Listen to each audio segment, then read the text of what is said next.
Okay, so we're just going to talk a little bit about what to wear to the competition as well as what you can wear on the platform as far as equipment as well. So if you've ever watched a powerlifting competition before, you've probably seen a singlet, which can be intimidating and not all of us love wearing them. You won't have to wear that for this competition. We just expect you, however, to wear tight-fitting clothing. Nothing, you don't have to wear spandex, for guys especially, but clothing that we can actually see if you're going to be hitting depth in, say, a squat, for example. So come prepared, don't wear something super baggy. If you're wearing something too baggy, we're going to ask you to change, so just don't do it. Okay, so for the squat, there's a few items that you can wear. Some people like to wear wrist straps, especially if you're a low bar squatter, just protects your wrists. So yes, wrist straps of many different kinds are allowed on the platform. You can also use these for bench. Another thing you'll see often is belts. We've got a few different belts here. Doesn't matter what kind of brand you have. This will be used to help brace, and yes, you can wear this in the competition. Knee sleeves. Again, these are just to help keep your joints warm. They're not gonna, in essence, help you lift more, but you are allowed to wear those on the platform. Are these knee sleeves as well? Yes. Different variation of the knee sleeves. If you have elbow sleeves as well for the bench, you can wear them. I don't have an example of those. As far as shoes, as long as you're wearing some. We're not going to be picky. If you have normal runners, if you have flat shoes, or ones with a little bit of a heel, some people like squatting in a heeled shoe, you can absolutely wear them. Getting to the deadlift, one thing that will not be allowed is any variation of straps. So if you have a hard time keeping your hands on the bar or not dropping the weight, just try alternating grip. But yes, these will not be allowed on the platform. You can use them to warm up if you like, but not on the actual platform. Another thing that will be available for game day is chalk. So this is going to be able to help you keep hold of that bar. And deadlift socks. Up to you in your discretion. This will save your legs if you're wearing shorts, but deadlift socks, they're just a little bit higher, so you can use those. Oh, and smelling salts. If you see these and are wondering what in the world is going on, this is just a stimulant that gets you really going.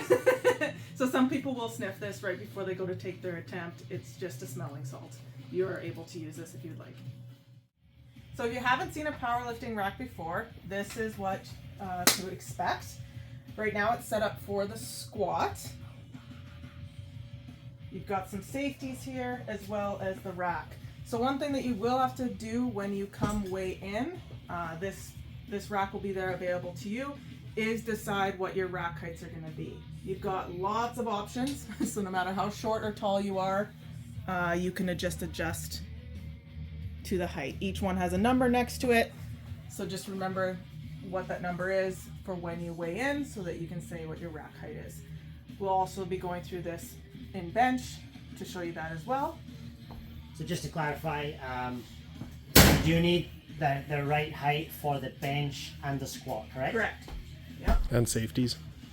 And safeties, yeah. So the same rack here is going to be used for bench. This will be put on these hooks, and again, you're going to adjust it and have a different rack height for that. Alright, so we're going to start off with the squat. I'm going to act like the competitor here. I am actually completely new to doing this under these kind of stipulations with refs and things. I mean, I have a base knowledge of it, but I have no way I have the experience that Melissa does. So we're going to start off, and I'm going to ask her first of all. I can grab the bar anywhere, correct? Correct. I can go as wide as I want. I can go as narrow as I want. Yep. Okay. All right. So what are we doing here? So you're going to walk up to the bar. You're going to put the bar on your back. Some people like to squat with it high on their shoulders. Some lower down. Whatever is comfortable to you. So start by doing that. Okay. And then is there going to be commands that I'm going to There is going to be commands. Yes. So once you unrack the bar, go ahead and do that. find your starting position. Once he's nice and still, like you see here, you're going to hear the head ref go start. And he's going to get to the top, and he's going to wait, and I'm going to say rack.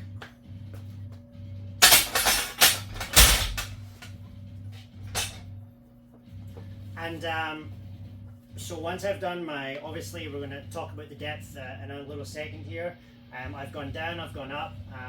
Can you stress the importance of waiting for the commands?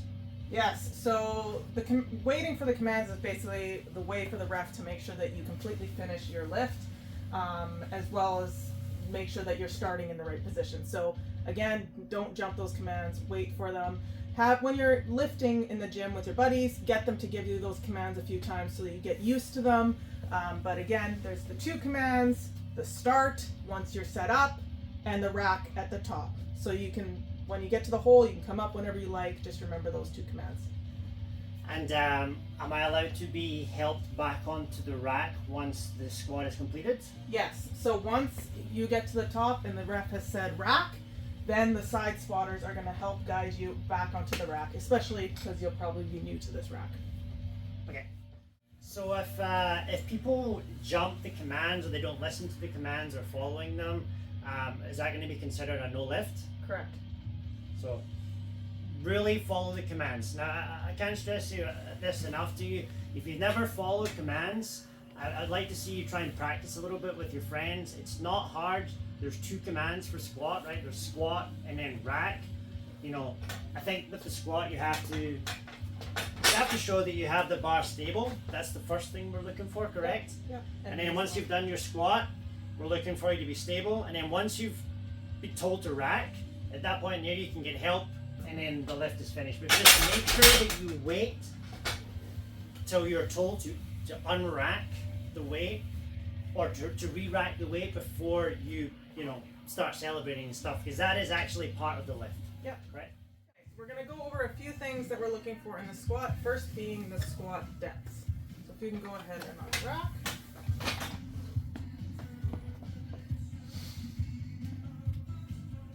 Okay, so you see that in this position, he is lower, his hip joint is lower than his knees. That is what we're looking for. Go up further, that would be considered a no lift. Okay? If you're right, if you go down just a little bit, if you're right on midline, we might let it pass, but try and aim for going just a bit lower. The other thing that we're looking for is for locked knees at the top, and on both the starting position and the finishing position. Okay?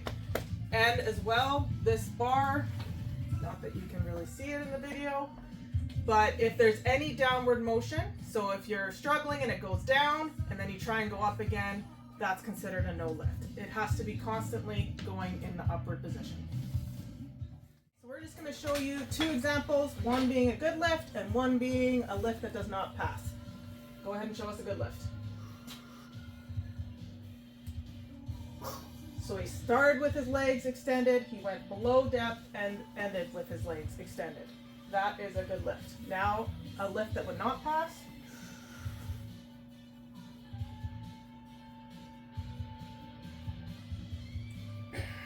This lift would not pass because you saw that the bar went up and then down and then up again. It has to be constantly going in the upward position.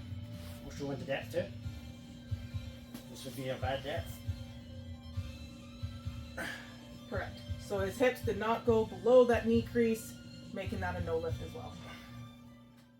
Alright, we're going to talk about everyone's favorite lift, the bench press. Maybe not everyone's. Maybe not everyone's. But I think that everyone, no matter what you've done, not everyone deadlifts, not everyone had done squat, but I think at some point in everyone's life, I think most people have tried a bench press at some point if you've been in a gym. It is, however, the most technical of the 3 lifts. Is that right, Melissa? Yes. There's a lot going on with it. There's stuff you have to do with your feet, your bum, your heads, and like your width, like everything comes into play here. So let's go over it in detail here, Melissa. Okay, so he's going to go ahead and set up. You'll notice that his feet are on the ground, his butt is going to remain on the bench, and his head is going to remain on the bench. If you're an archer, That is totally fine as long as throughout the entire movement your butt and your head remain on the bench. So go ahead and lift off. And is there like a maximum or minimum width that I'm allowed to do here? So minimum, you can go as close together as you want, whatever feels comfortable. As far as how wide, your hand or something on your fingers has to be touching this ring. So my finger must touch. I cannot be outside this ring. Correct. My finger must be on this ring. Okay.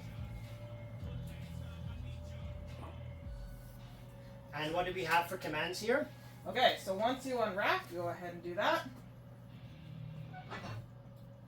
Once you're steady, I'm going to go ahead and say start. Press. Rack. So you notice when he got down to his chest, there was a pause there. Sometimes when you're lifting in the gym, you don't practice with that, so make sure to practice with that as we do require that pause. You're going to have to wait on the chest until you hear that press command. Once you get to the top, those elbows are locked, the head ref is going to tell you to rack. Maybe give one more example here. So he's going to go ahead and unrack. Is there a command before that? Do we see the bar is loaded, or do I have to wait for an unrack command here? So the head ref for all 3 lifts is going to say the bar is loaded. That is when you're cued to come onto the platform and start setting up for your lift. You'll have 1 minute to successfully do your lift. And I can take my time and unrack at my own leisure? Correct. You just have a minute to finish that lift. Okay.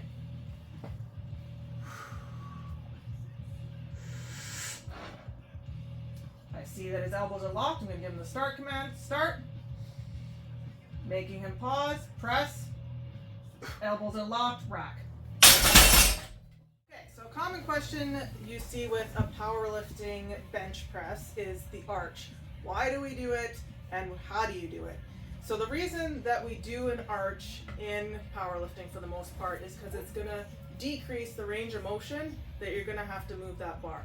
So when my chest is up higher, the bar is only going to have to come down a certain amount of range of motion. So when your goal is to lift as much weight as possible, it helps you in the long run. If you're new to learning it, you don't need to do this, but we'll just show it and go through it so that you can do it if you'd like. Would it also help transfer power from your legs into your press? Correct. So one thing I'll talk about here is that for our competition, we're just going to require that you have your feet on the ground. There is some federations that allow you to just have your heels on the ground. Some require you to have your feet flat on the ground during the press. We don't really care as long as your feet is on the ground, your bum stays on the bench, and your head stays on the bench. That's what we are looking for in our competition.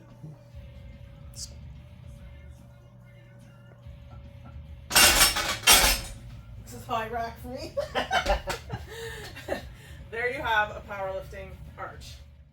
So we're going to get a side angle here of Melissa doing a bench press with the arch. Something that we didn't talk about the first time is one of the main reasons for doing the arch is you'll notice that she's driving with her legs. Although this is a bench press, a lot of the power from the bench press comes from the leg. Melissa is literally trying to push this bench back with her legs, and as she's coming down, you'll notice that she's going to be driving with her legs as well as pushing with her body and her arms. So that is one of the things for the arch. So we're just going to go over one more thing with the bench press. Probably the most common thing that we get asked with the bench press is, are you allowed to lift off? So you are allowed a lift off when whatever your commands are, 1, 2, 3, on 3, we'll go on 3, and we're going to have a lift off. Ready? 1, 2, 3. You'll be giving them the command, press, or sorry, start, press, unrack. And we are allowed help once it's done, is that correct, to unrack? Yeah. So you'll be allowed to have help to begin to get the bar off, and then once that you've been given the command to unrack, you are allowed help from the spotters as well. Go on. All right, so we're going to show some examples here again. We're going to do one that is pass. Just give commands. start. Press. Rack. So you'll see there that he waited for the start command. He got down to his chest, waited again for the press command, got to the top, elbows were locked, and waited for the rack command.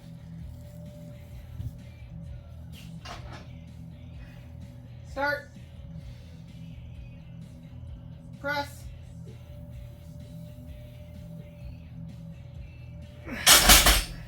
So you can see that he never even got the rack command because there was downward motion on that bar.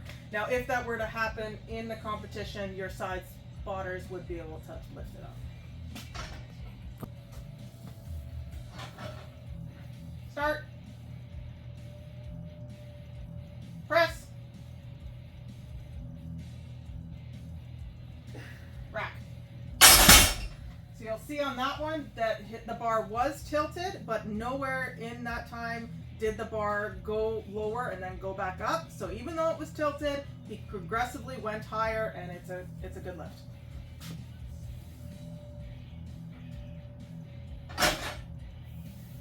Start. Press.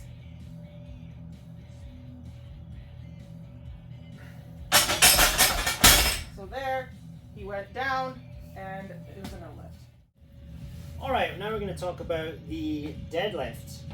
I think the deadlift has gained a lot of popularity over the last few years with social media and stuff like that. It seems to be a lot of people deadlifting these days. We're going to be going over what you can and can't do for the deadlift, and we're going to be talking about the hot debate of, are we allowed to use conventional and are we allowed to use sumo? Yes, both are good. So I guess we'll start with the conventional. Conventional is usually with the hands on the outside, correct? Yep. And I can put my hands anywhere that I Yep. want, correct?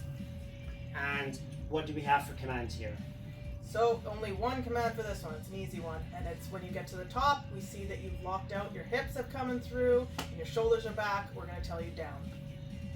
And once I've lifted, do I have to control the bar on the way down? Like, how much control do I have to have?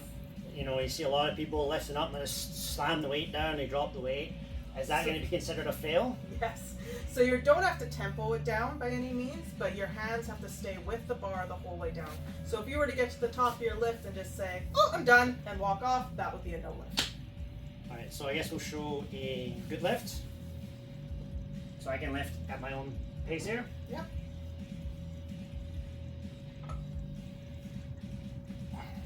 Down. Perfect lift. So now let's go ahead and do sumo. Okay. Is there anything different about the sumo that we need to know? Just that you're gonna go wide.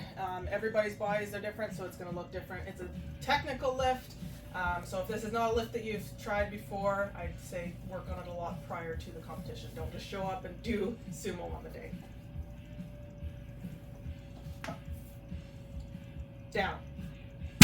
So again, I was waiting for his knees to lock, his hips to be through, and his shoulders back. Good conventional and a good sumo deadlift. We're going to talk about when you're coming up to do your lift. You're going to have roughly about 1 minute from when your name is called and you get onto the platform to start your lift. The lift starts when you basically go to do your attempt. So when you attempt to lift the bar, that is when the lift starts. But you will be able to use your full minute up until that point. And we were discussing just a second ago, like what happens if the bar is off center. You can take the time to move the bar.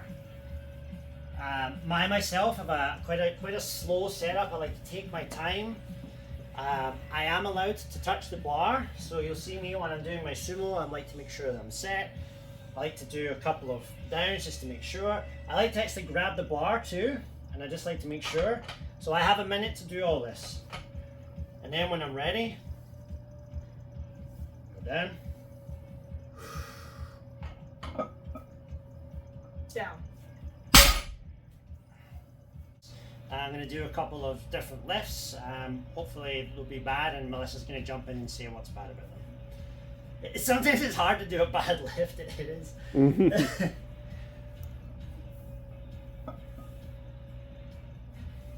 Okay, so you'll see here that he is putting the weight on his quads and the bar went up and down. So here we would just tell him to put it down and it would be a no lift. So again, you cannot support the bar at any time on your quads, and the bar cannot go down and up, just like the other two lifts at any time. You know what? When I deadlift, I actually do a lot of negative work, so I'm used to like working in the negative. So Yeah, no worries. It's hard for me to drop. Let the professional show you how to fail.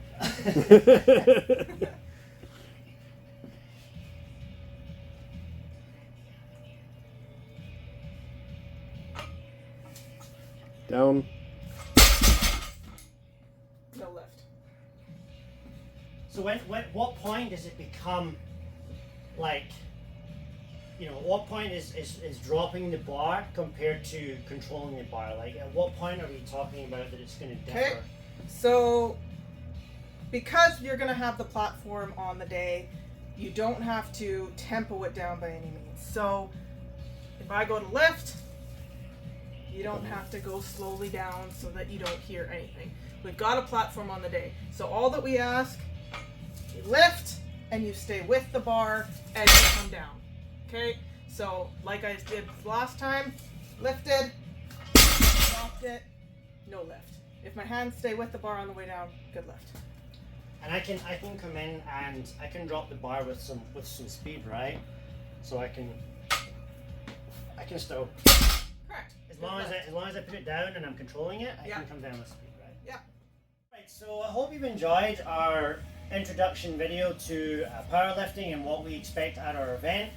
Again, I don't want you to get bogged down and I don't want you to get put off by this. We're just showing you like what we expect at the competition. These are very lenient standards, I assure you. They are very, very lenient, very baseline entry level into what powerlifting is about. You know, if you're in the gym and you see me and you want me to go over this sort of stuff, my number's on the registration form. I can get in touch with Melissa. If you're not comfortable there and you want to come out here to the bulk barn and try it out here, we're here to help. This is not just, you know, let's have a competition. We're trying to promote powerlifting in the valley. We want to help people. We want to see people flourish in the sport. That's what it's all about. So don't think that you'd sign up and then, you know, you're scared to ask questions. Everyone knows who I am at the gym. Come and see me. I'll take my headphones off. Don't worry about it. Just maybe let me finish my set first, but then come and see me. And if you want me to, you know, do some squat commands or do some rack commands or just go over a few things, don't be scared to come and see me. So another thing we want to talk about a little bit is just the etiquette on the competition day. So everyone putting on this competition is a volunteer. The refs that will be there looking at your different lifts are volunteers. We don't want to get mad at them if we fail a lift. They're just doing their job, okay? So brush it off. You've got 3 attempts to do this lift. Another thing, no swearing on the platform. It's just, again, just a respect and an etiquette thing. If it's a mistake, if you accidentally do the F-bomb and you're like, oh, I'm sorry, and it's genuine, that's okay. But just don't make a huge scene because you've failed a lift. But go celebrate and have fun.